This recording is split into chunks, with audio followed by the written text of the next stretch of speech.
Top 10 engineering colleges in Telangana. So rank 1 CVIT Chaitanya Bharathi institute of technology. దాని తర్వాత వచ్చేసి Vasavi engineering college. So JNTH తర్వాత rank number 3. తర్వాత rank number 4 వచ్చేసి VNR Vignana Jyothi institute of engineering. తర్వాత వచ్చేసి rank number 5 Gokaraju Rangaraju. Rank number 6 వచ్చేసి మరి లక్ష్మారెడ్డి. Rank number 7 Srinidhi.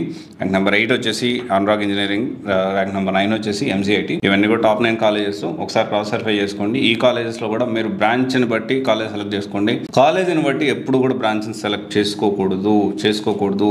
ఇది చాలా చాలా చాలా చెప్తా ఉన్నాను. చాలా మంది మంచి కాలేజ్ కదన్నా, ఆ కాలేజీలో ట్రిపుల్ వచ్చిన ఓకే, మెకానికల్ వచ్చిన ఓకే, దాంట్లో సీట్ రావడం గొప్ప విషయం అని మాత్రం అనుకోవద్దు. సో ఇప్పుడున్న సిచ్యువేషన్లో కాలేజెస్లో టాప్ కాలేజెస్లో ఈ సంవత్సరం ప్లేస్మెంట్స్ అవ్వలేదు.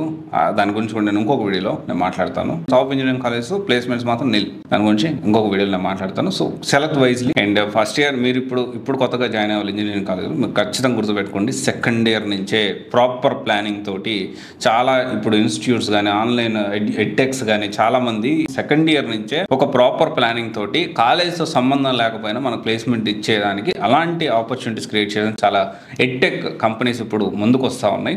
సో డెఫినెట్లీ మీరు కూడా ఖచ్చితంగా ఆలోచించాలి. సో దాన్ని బట్టి సెకండ్ ఇయర్ నుంచి ప్లాన్ చేసుకోండి. కాలేజీ ఏది వచ్చిందని పర్లేదు, బట్ బ్రాంచ్ మాత్రం జాగ్రత్త సెలెక్ట్ చేసుకోండి. All the best.